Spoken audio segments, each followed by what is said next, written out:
Hello, everyone, and welcome back to Mental Health Awakening. And today we're joined with the wonderful Aisha and Angela. Well, thank you for coming back today to see another episode. Well, Angela, do you want to do your introduction so we can start? Sure. I'm Angela T. Jackson. I'm a licensed professional counselor with national certification in the state of Tennessee, USA, friend of the UK. Welcome. And Myesha, if you wouldn't mind doing your introduction. Sure. My name is Myesha Thurman. I'm a proud mental health advocate. I'm a life coach, a county director of a nonprofit organization. I'm an adoption advocate and a proud mom and wife. Yeah, I think today's going to be a really interesting topic like today because it's today's topic in today's episode is it's called anxiety doesn't define me, and it's really good because Yes. Myesha does really well with that topic, and she like she said, she's an advocate and she's devoted to helping other people as well as her own personal journey, which we'll hear more about. But yeah, it's going to be a really interesting topic about anxiety today. So how do we all think we should start this? Because there's so much to talk about anxiety. Yes. Myesha, do you think you should maybe go into your own personal journey to start with, if you want? Sure. Speaking about the topic of anxiety and how it does not define me as a person individually, I say that because in 2016, I was diagnosed with anxiety. And initially, I was in denial about it. I didn't want to believe it. But the more and more I began to research about anxiety, with me suffering from it personally, I began to turn the word anxiety in my diagnosis into something positive. I began to research about it, and as I learned about it and learned about the symptoms, the triggers, and how it impacted my life, I began to learn coping mechanisms.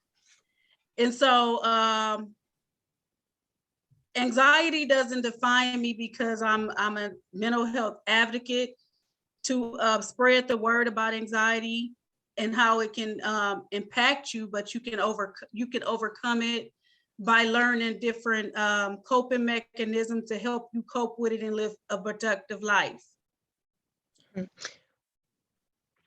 That's so true. I like how you characterize the way that the mechanisms makes the difference. And a lot of times it's hard when you get a new diagnosis, it's hard to see past that in the beginning. But as you grow and learn more, that research part that you said that you did, that's definitely huge. It helps to not just normalize it, but it helps you figure out what works best for you. So that's great. Thank you for sharing that. You're welcome. Yeah, I think anxiety is like I think it's really good the points that you made because like as getting diagnosed with anxiety as well, which can be, I suppose, pretty hard to get diagnosed with anxiety, and yeah, like I suppose when you get diagnosed with something, I suppose that's the hardest part, like when you have that diagnosis and then you gradually understand it, I suppose, and like kind of educate yourself, and then as the years go on, you decide I want to educate other people, because if I educate other people, they're going to know more about anxiety, and if they know one more thing they did that they didn't, that you're doing a good job. Thank you.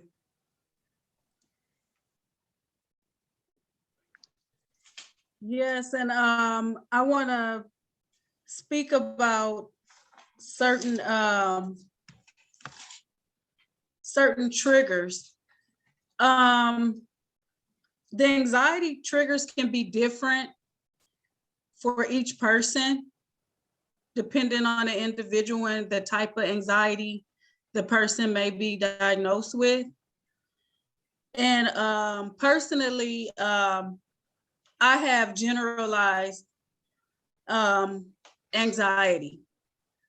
And a few things that I do to cope with anxiety, I plan ahead so I won't become anxious. A few other tips that a person who suffers from anxiety can do to help alleviate triggers is journaling. I often journal. And I don't currently take medications for my anxiety. I practice just coping with coping mechanisms and positive thinking. Because if you don't control the way you think and the thoughts, sometimes having anxiety, it can cloud your thinking and turn the thinking into negative thinking when it's not really perceived to be that way. And so when you change, practice positive thinking, usually you can, that's a good coping mechanism that can alleviate the triggers. Another thing is integrating exercise into your daily routine and connecting with a group of individuals who understand anxiety, connecting with a specific community that understand what you're going through. Because if a lot of times you can be connected with someone, and if they don't understand what anxiety is before becoming educated, they'll usually think I'm being overly anxious or rushing to get things done.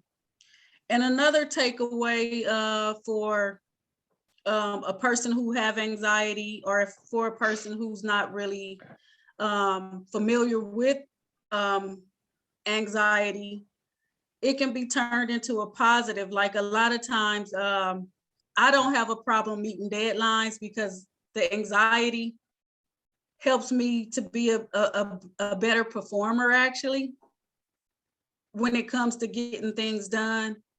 So when it comes to mentioning how anxiety doesn't define me, that's another takeaway that I usually turn the negative into a positive. With having anxiety, I know that I'm gonna get it done, because usually the anxiousness push me to get it done. Mm-hmm.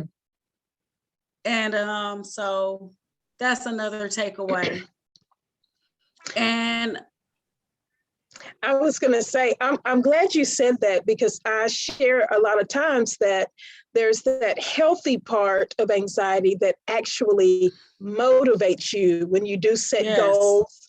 It helps you to, it moves you more toward that objective, step by step, action steps. You're able to prioritize, and that little bit of nervousness that keeps you organized, prioritizing, and then meeting those goals. So that's true. That is that healthy part that keeps you motivated. Yes. I also like that you mentioned before that you said the word practice. There are some coping mechanisms that you have to practice, and that is so true. For a person that has anxiety, a lot of times putting certain steps or techniques or skills into practice before you actually find yourself experiencing, whether it's panic or that nervousness or those anxious feelings, you already have those tools under your belt. I sometimes share, it's true, right? It's true. I share with some of my clients that anytime anxious thoughts pop in your head, you can challenge those thoughts. You can put them on trial and ask two questions. One, is my thought closer to a fact, or is my thought closer to an assumption? And that, you know, typically it will help to minimize those feelings of anxiousness and decrease a little bit of the stress that comes along with that. Like, okay, no, this is just kind of a random thought. I know I have already made progress. I know I have already made some steps toward completing a specific task. So making sure that, one, you don't necessarily just kind of cancel those thoughts out, but actually think about what you're thinking. And sometimes it makes you have physical feelings. There are those physical features that come along with that. So figuring out, again, is what I'm feeling closer to a fact, or is it closer to an assumption? And I like that you have a list or different strategies that you can share, because some people really don't understand anxiety. They think it's just something that you can kind of brush off and keep going. But you know, you're definitely sharing some valuable information. Thank you. And another key pointer I want to mention to the audience is being honest with yourself. When it comes to anxiety, it's best to be honest with yourself. So you'll know what direction to head in towards managing the anxiety. And another recommendation is based on a person's comfort level and their culture, background, and level of comfort, it's recommended that you work with a therapist to work through things, to work through the anxiety. Yes. That's just a suggestion and a nugget that you can take away. And some of the other symptoms that come along with anxiety is uncontrollable worry, fear, muscle tension, feeling on edge, irritability, fast heartbeat, difficulty sleeping, and insomnia can be some of the symptoms. And like Angela mentioned, physical discomfort. Some individuals experience tingling in the fingers and the feet, and most of all, restlessness. So those are a few symptoms that come along with anxiety.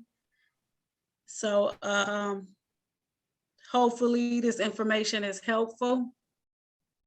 It can be takeaways for a few coping mechanisms and a few other triggers that come along with anxiety can be medications. Like if a person experiencing anxiety is prescribed medications and they forget to take the medication or start feeling better and decide not to take the medication, it can be a trigger if you don't take them, if they're prescribed to you. Caffeine, high levels of caffeine can trigger anxiety. If you skip meals, like I mentioned before, negative thinking, financial concerns, becoming stressed over finances. Yes. Stress, conflict.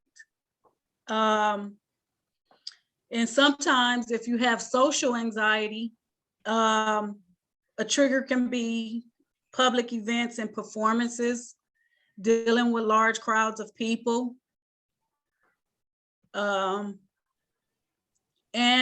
Sometimes it's not it don't have to be a trigger I mentioned. It can be a personal trigger depending on the individual.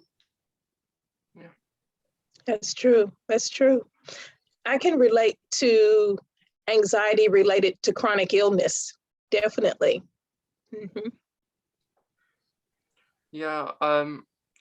I like when you said about like uncontrolling worry, that's very relatable as well. Because Okay. I I get quite a lot of anxiety about different things. Probably about my chronic illness as well, and autism as well. So yeah, I think the tips that you've given are really helpful for people listening, and even me and Thank Angela, you. I think. Yeah, definitely. Um, because yeah, I'm just sitting back listening, and like, because it's really interesting what you're saying. Thank you. Definitely. Definitely. Yeah. And I researched this takeaway. If it's okay, I'm gonna read it. Yeah. It says occasionally, and I got this information from BetterHelp. It says occasionally anxiety is common, but chronic feelings of worry, fear, or dread aren't common. They're a sign you should seek professional help. The good news is that anxiety is highly treatable. Anxiety is a highly treatable mental health condition. However, many people with anxiety don't seek treatment, don't seek a treatment plan that eases symptoms and help them cope with the anxiety triggers. So I highly recommend that if you are experiencing these symptoms, it's okay to seek professional help. Yeah. And Yes. from my personal experience, it's worth it. I'm an advocate, and I'm here to combat the stigma, because anxiety does not define me. Yeah. Awesome. Awesome. I'm giving my hand clap over here. Yeah. My audio appropriate hand clap. Awesome. Awesome. I think a lot of times people don't have a good understanding of what anxiety is. And also, they don't have a good understanding of what mental health or either mental illness is. And that's why I believe that this awakening as a whole is very important, because specifically to anxiety, it can be a real fear or it can be a perceived fear. Either way, it affects you, and the result are those anxious feelings. And I totally agree that professional help is necessary. Sometimes we struggle to pick out patterns ourselves. So having another person to talk to with an understanding, whether it be personal experience, whether it be professional, it's definitely needed. It's definitely necessary for professional. I like that. Yes. I like that. And with me saying that anxiety does not define me, I say that because I'm a professional life coach. I'm a county director that run 3 programs here in Michigan. I'm an adoption advocate, and I'm an inspiring soon to be entrepreneur. And I just want to encourage anyone who's suffering from anxiety to just keep the hope. It's a diagnosis, but it's not you. And it does matter when you take control over yourself as an individual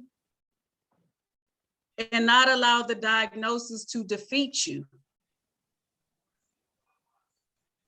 And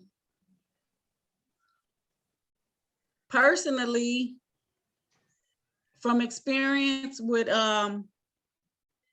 being diagnosed with anxiety for 6 years now, I will not let it defeat me. Awesome. Yeah. Myesha, you have got a wonderful resume, wonderful history, lots of great information you've shared. Tell the listeners and the viewers how they can make contact with you. I can be reached via email at myeshathurman@gmail.com. I also can be reached at on Instagram at mysunshine1922 and on Facebook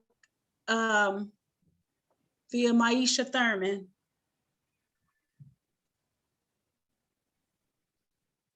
Thank you. Yeah, I think it's really good. Like yeah, like as Myesha just said, if you want to contact her, because like she's doing really well, because like with what she's said, like with anxiety, and it's really important topic, and I don't think it's talked about enough really, especially because it happens to people anywhere, and it's really uncommon for people to talk about anxiety, I think. Yes, and I'm willing to, I'm a certified life coach, and I specialize in anxiety coaching, because I'm a living testimony of how an individual or person can be diagnosed with anxiety. And I'm a living testimony of not allowing anxiety to define who I am as an individual. That's awesome. Yeah, I think like anxiety, like as you said before, everyone has different anxiety, and that's why I think it's very important, because I suppose every diagnosis or something, everyone has a different experience. Yes. Because if we had it the same, I suppose we have similarities with maybe someone else that has anxiety that's open to speaking about it as well, which I suppose can help you to maybe speak about it yourself, so you're not kind of battling on your own.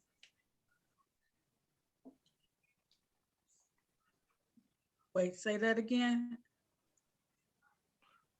Oh, like what I said was, like it's nice with other people who speak about their anxiety as well, just so you're not like the only one. Yes. Yeah, that's true. Building a community that understands the diagnosis and being supportive of one another. Yeah. Definitely.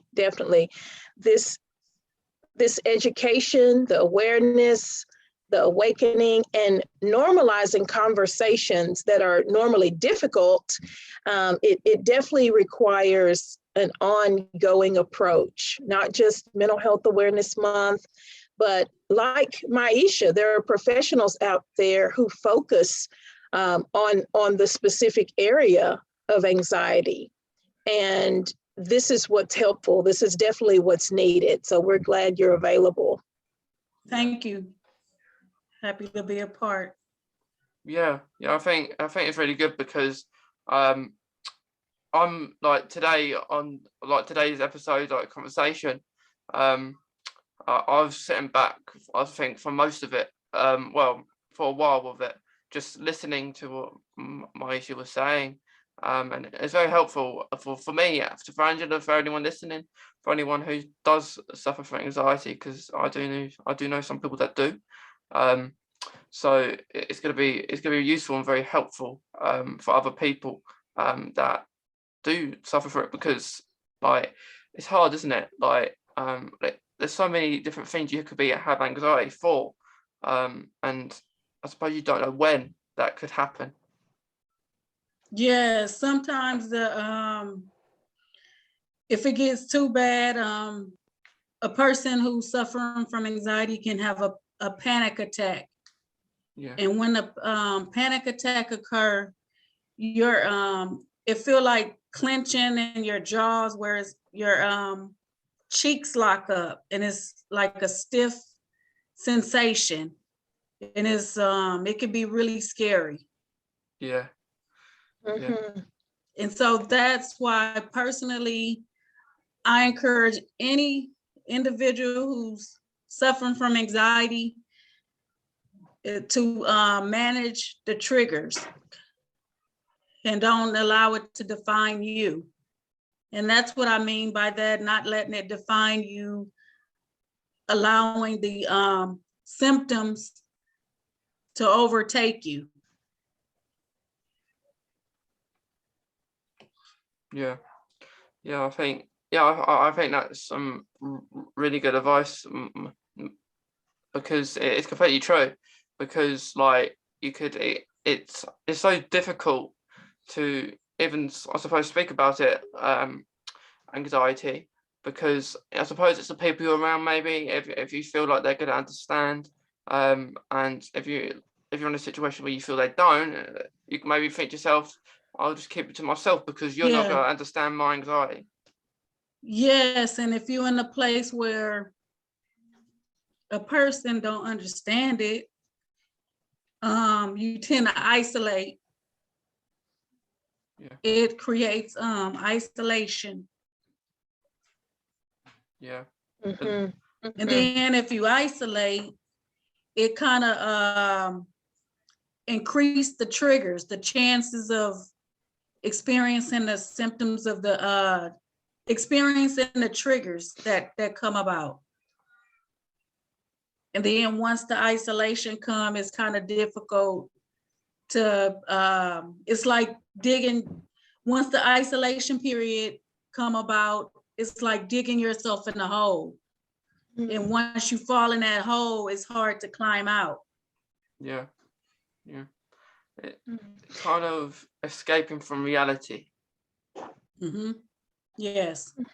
Mhm. Yeah. Myesha, did you know all of your triggers when you were diagnosed, or did you have to figure some of them out through a process?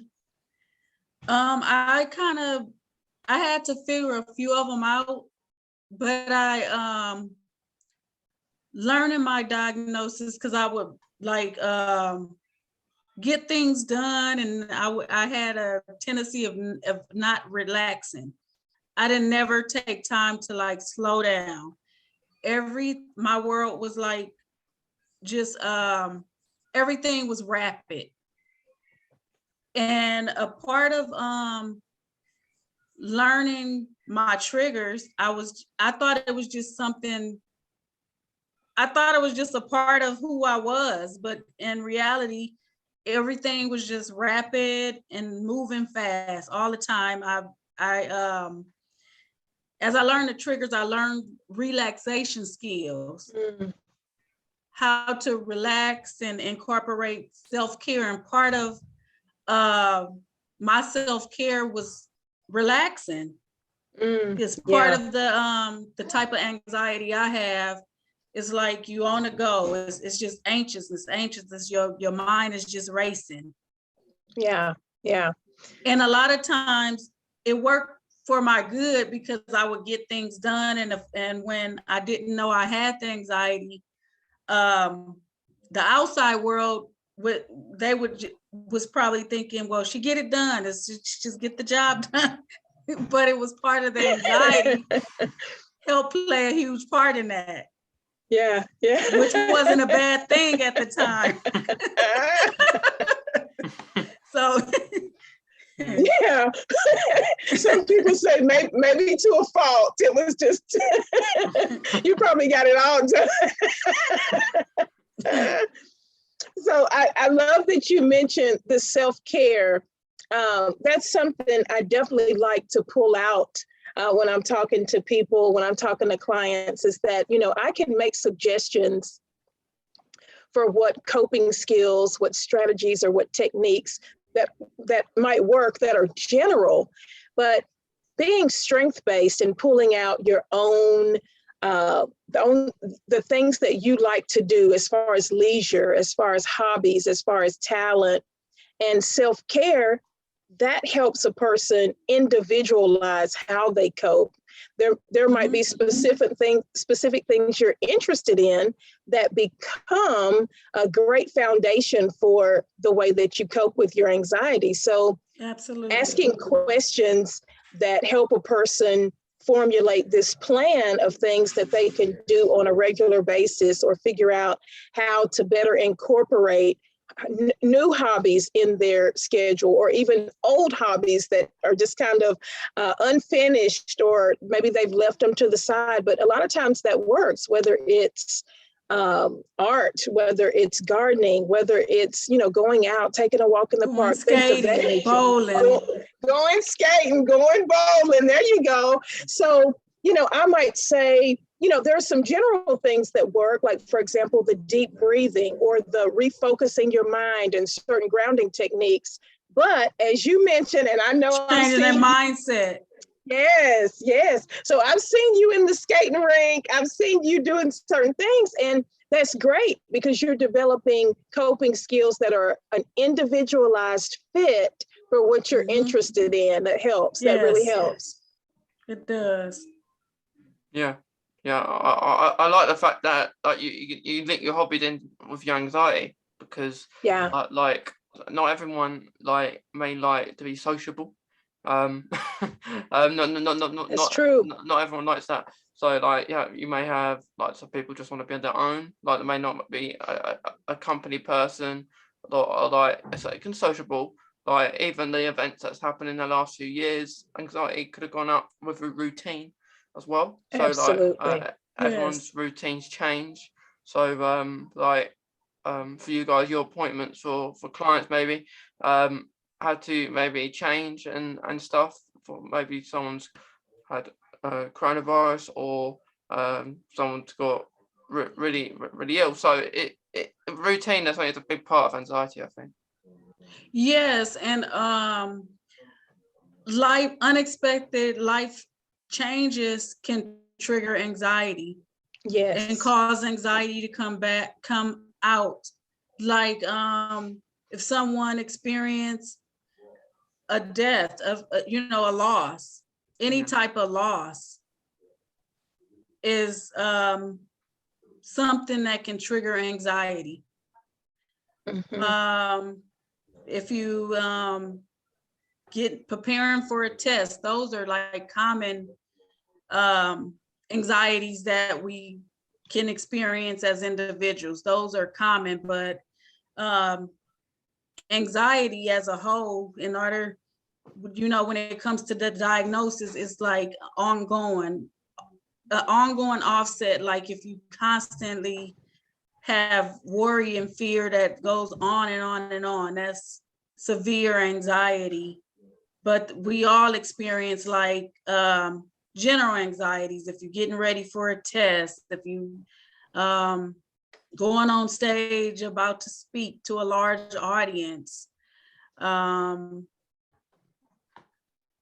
those are just common anxieties if you're just nervous about something. But if it's the onset where it's constantly coming up, as a worry, it's anxiety. That's considered to be long-term anxiety. Yeah, definitely.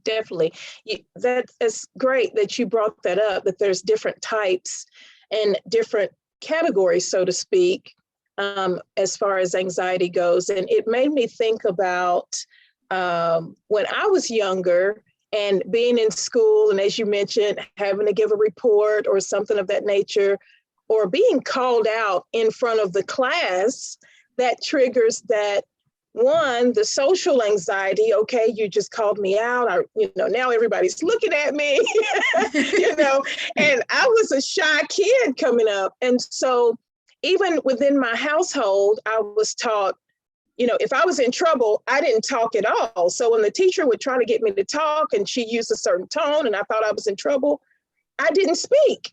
So later on, I learned that that was selective mutism. I could talk in other settings, but when the teacher got on to me, I didn't talk the whole class. I didn't talk down the hallway. It wasn't that everybody else was talking, but when that attention got put on, Angela, did you do this? Did you take that pencil? And I was like, well, everybody's got the same yellow number 2 pencil. Why are you calling me out? Yeah. But she could not get me to talk. And that was during a time where they still were doing paddling. They would take you out into the hallway and you'd get a paddling if So she said, if you don't answer me, and I'm just sitting there looking at her like I'm in trouble, I'm not talking. But I literally was quiet, just hush, hush. I wouldn't say anything, but it was certain times. Of course I could talk. Of course I knew, but it was like, couldn't get me to talk. Even if I wanted to, I probably couldn't in those moments. So, and now that I think about it, I probably had features of anxiety early on as a kid, and it was never called out until I was an adult. Yeah. I think that's I was similar. Actually, once I got to the later years of school, the teacher actually said, I'm not gonna pick on people like read or I think they will always pick on people to answer a question. It's understandable if they do that to the people that aren't maybe paying attention or are just doing it on purpose. But to the people, like, for example, because of my autism, I get distracted a lot. So, for example, we're reading a book in class. I'm not paying attention to any words in the book. I can't. If I read a book, I won't know where I am. I'm thinking of other things. Like, what your am I mind going to is do? somewhere else. Yeah. What I'm thinking of, what am I for dinner? I'm going to do after school. So, and then when they get to me, and then you have the question sheet afterwards. And what I normally did, I would go back into the book. I would just look at the words, and it said on the sheet. It says on the sheet, pages 21 to 25, or something like that. And I'll go to 21, 25, quickly have a little skim read, and then I'll put the answers on the sheet. It's just like, I've done it. Right. Yeah. And one thing actually, which really annoyed me, and I think it puts anyone's anxiety that you're not ever going to concentrate in class, and then they wonder why people don't concentrate. When you're at school and you may ask to go to the toilet, and it maybe and they will say wait till it's lunch or wait till it's break, but they may not be aware, or they should be aware, but if they don't, that you may have a condition that requires that you need to use the toilet, or you have maybe a smaller bladder. So I think even nowadays, I think there should be. I know people do it on purpose just to get out a lesson and stuff, but if you need to go, you need to go. Like if you're holding it in, that's going to make your anxiety worse. So you're not even going to be thinking about what's going on in the lesson. You'll be thinking, I need a wee. Absolutely. Yes. Or when they ask the question, well, what are you going to do? What do you think I'm going to do? And because that makes a kid nervous already, if you already went once and you have to go again, I need to go to the restroom. Well, what are you going to do? Human rights. Go to the toilet. Right. Yes. Yeah. Oh my goodness. Great discussion. Yeah. There's so many things that can trigger anxiety. Yes. Yeah, definitely.